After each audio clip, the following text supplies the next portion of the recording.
Hi, and welcome to my session on 6 Squarespace design hacks. And a huge thanks to Liz Ellery for putting together the Web Designer Summit and inviting me. When Liz was telling me about the summit and we were brainstorming about what I could talk about, she said, you've showed me a couple of little hacks that I use. Maybe you could share those and some others with the audience as well. So that's what I'm doing today.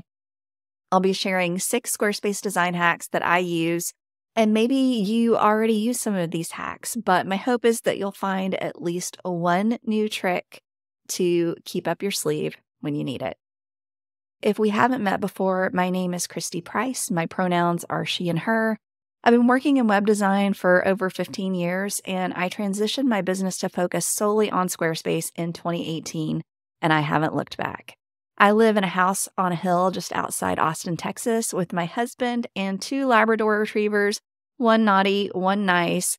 And just for fun today, I am pretending that we're building a site for one of my dogs using my Sway template. So if you like the template, it's for sale in my shop. And there will be a QR code at the end of my session where you can get on my email list to get more tips and tricks like this, hear about sales on templates and courses, and more. All right, without further ado, let's drop into Squarespace and see how to add borders and drop shadows to images without using code. All right, I'm here in the pretend website I'm creating for my dog, Bela, who's a chocolate lab. And her site's all about a guide to harmony between canines and humans. So she's got some services she's offering, and I think eventually she's going to have some courses. But for now, we've got a couple of photos dropped in. Here's Bela vacuuming the house and knitting a sweater. And Bela, the client, says that she would like just a fine border around each of these. Now, we could do this by targeting the block with CSS and adding it there, but here's the workaround. If you want to add a border around an image, what you can do is create a shape block that is exactly the same size as your image. And I'm going to go ahead and edit this one. I'm going to make it the same color as my background, just so it doesn't stand out at all. And I'm going to add a border element, a stroke. Now, let me go ahead and drop this behind our photo. And you can see we have a border here for the photo. Now, it's feeling a little thick, so let's go ahead and drop it. Sometimes it's a little hard to target the shape block. So what I'm going to do is move the photo behind it again so I can target it a little better. And I'm going to go now to stroke and go to thickness and just make it 1 pixel. So that feels really nice. And while I'm in there, let's go ahead and take a look at adding a drop shadow. So if I wanted to turn that on, I could. You can control the distance, how far it goes out, the blur, how blurry the drop shadow is, and the angle. And you can also control the color. So if I wanted this to be a little bit the black tone, but not quite so dark, I can make it a little more transparent and just give that a feeling of depth. So now when I click on my shape block, I can move it to the back, and we've got a nice border for our image and a drop shadow. All right, so what we can do now is, let me just grab this by moving it forward again, duplicating the block because I want to keep all the settings the same. And now I can just move it here behind this image, and I'll drop it back here as well. So now we have drop shadows and lines, borders. So you can have a lot of fun with this. You can do it with or without drop shadows. You can change the angle. You can change the colors. You can change the thickness of the border. You can have drop shadow without a border. Now, the important thing to remember is that you're using Fluid Engine, so you need to go into mobile view and fix these. So what we're going to do is just go ahead and fix it up so that it goes behind here. And you can see that I'm going to need to actually address the size of this block so we can see that Bela is doing such a good job vacuuming. We don't want to miss out on that. And here we don't want to take away from her knitting either. So I'm just going to make these the same size on mobile, drop them behind. And my hope is that one day we will be able to have a situation where we can group items together so that we could group this background that we've created using the shape block with the image block. For now, that's not an option, so just check them out on different screen sizes, make sure they're playing nicely, and there you have it, a way to create borders without using code for image blocks. Okay, next up, I have a couple of things I want to show you with list sections. So list sections in Squarespace are the ones that when you click to edit the section, it's a little different and it says add content. I'll show you what it looks like inside Squarespace in a moment. But list sections give you the ability to have card backgrounds, which is really nice, except that you can see here, because the length of the description is different on each, our cards are different heights and it looks a little junky. So I'm going to show you how to make all your cards the same height. And the other thing is that list sections only give you an opportunity for a title here. You don't really have the ability to style it beyond what's provided, and you can't add a subtitle. So I'm going to show you workarounds for that so that you could turn that list section into this with a subheading and beautifully aligned cards. Okay, so this template already has a list section, and you can see when I'm rolling over it, it says edit content here. And if you go into content, you can see each of the items in the list section.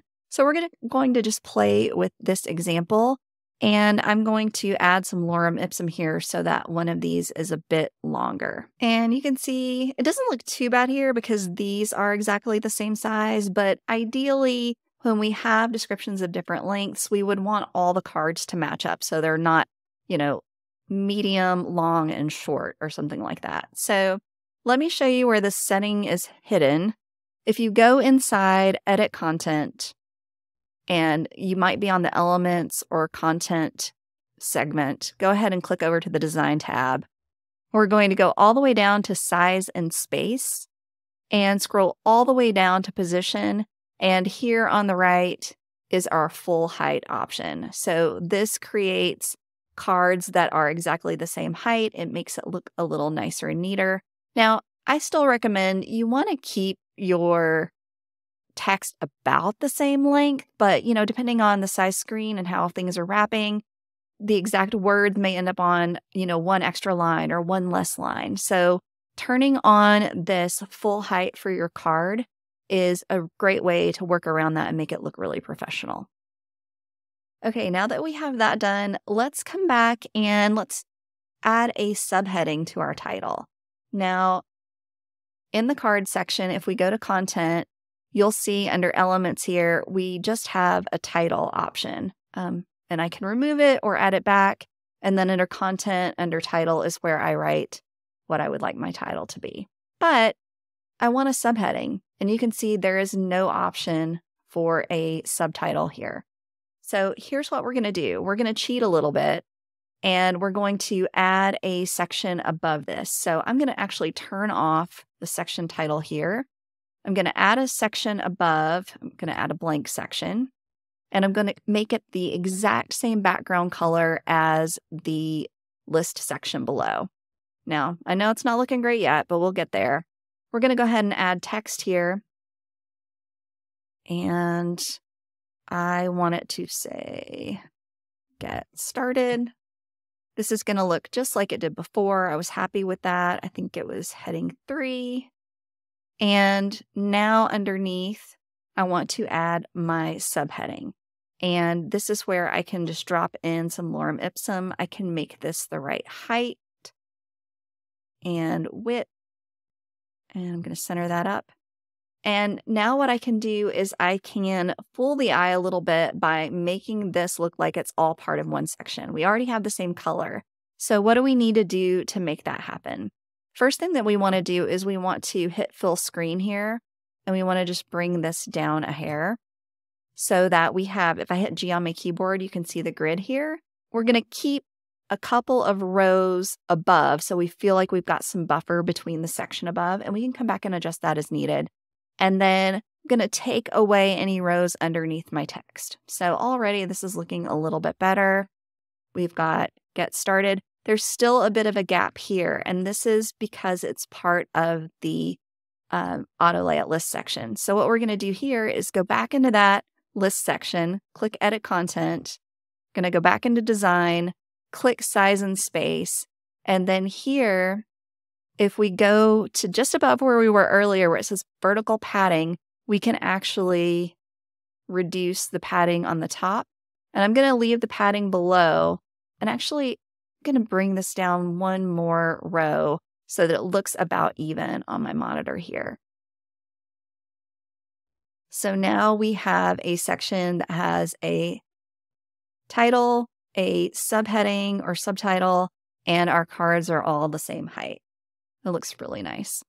All right, next up, this is such a major pain point for me. It drives me crazy. Before I knew this hack, I really only used classic editor sections for accordion blocks because this was just so nuts to me.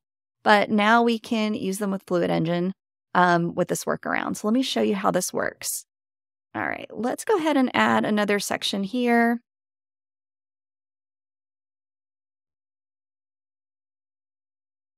And we'll give it a nice background color. And we'll add an image. Here's Bela chasing a ball. And let's go ahead and add that accordion block.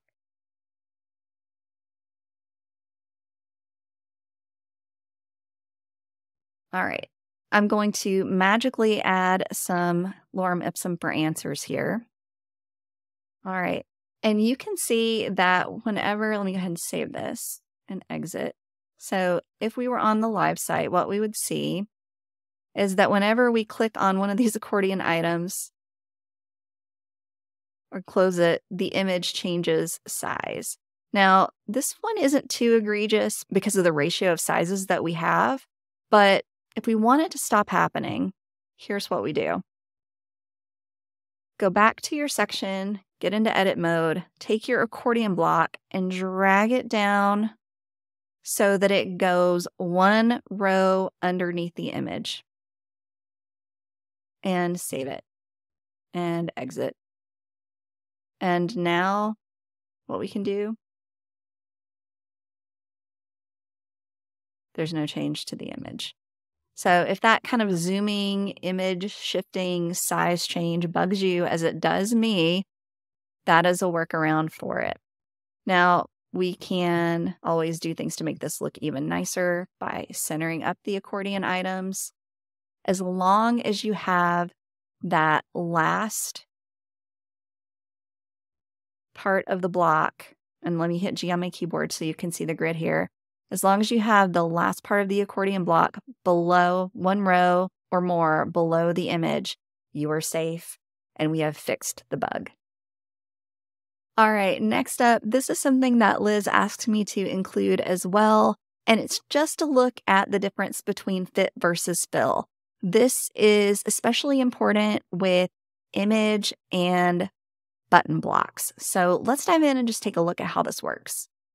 All right, let's come back to our section here with our shape blocks where we added borders. And what I'm going to do is if I click on the pencil icon, you can see that there's a design tab here.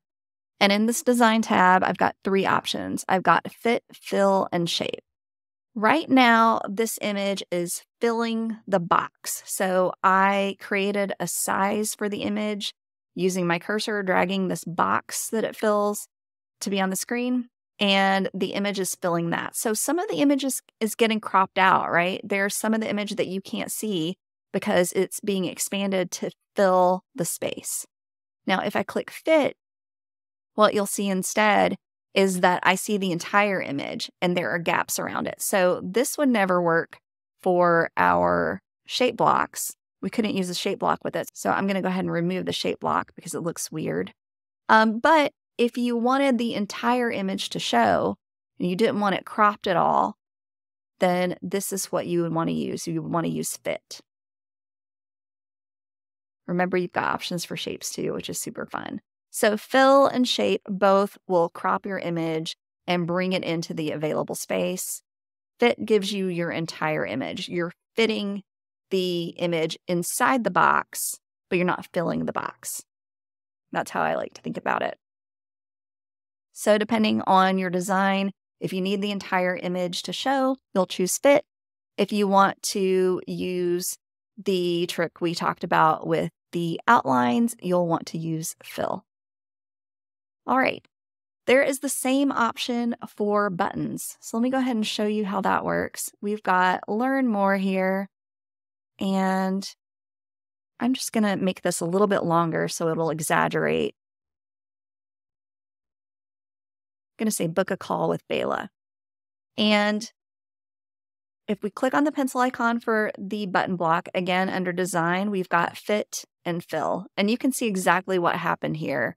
When I hit fit, it is conforming the button to fit the text, and it's not coming to the edges of the button block. So it's fitting the button to the text.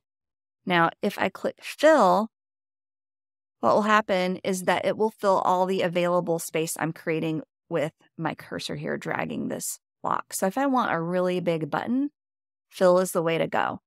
And finally, make your images dynamic without gifs. So if you want to create some movement on your screen, you don't want to use a gif, you don't want to use a video, maybe because those file sizes are large, or you just don't want to have to do it that way. It's a lot of work. Let me show you the way I do this. And this is a question that I get about how I've created something on my own website.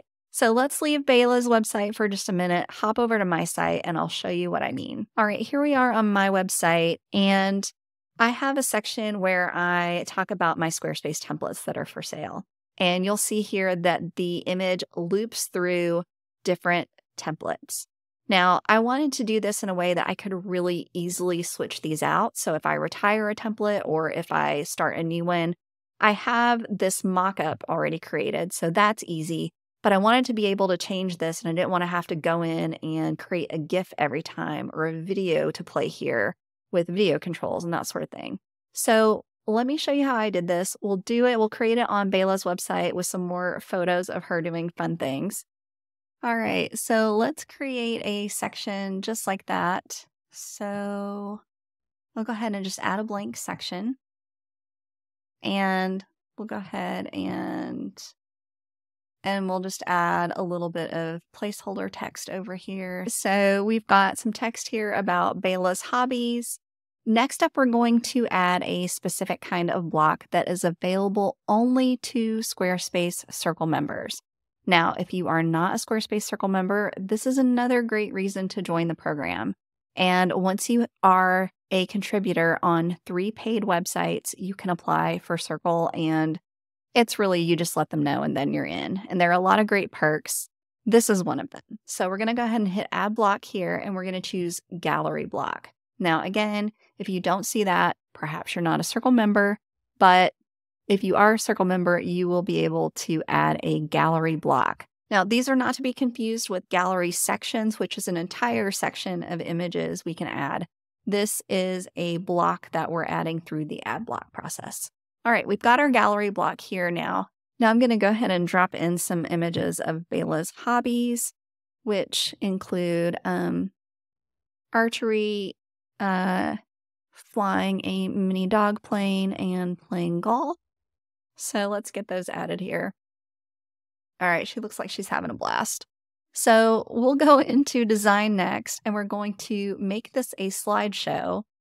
We're going to turn on automatically transition between slides, and we can set a timer for this. We're not going to show next and previous controls. We are going to automatically crop the images because we want them to be the same size for this particular experience. We're not going to show thumbnails. That's when we see previews of the images below. And we're not going to show titles or descriptions. So now let me go ahead and save this section. And just for grins, I'm going to make this the correct height and center it so that it is aligned nicely here. All right. We can enjoy our non-GIF dynamic images here. So again, these are really easy to change out. It can add an element of movement to your website without being overwhelming, which is something that I really like. And again, if you're not a Circle member, it's a great reason to join. That's it for our 6 tips for today. If you want more tips like this, if you want me to keep you up to date on what's going on in the Squarespace world, or you're interested in learning more about my templates and hearing about when I have sales for those or my courses, you can scan this QR code and get on my email list so you don't miss out on anything. Thanks so much, and I wish you all the best with your website.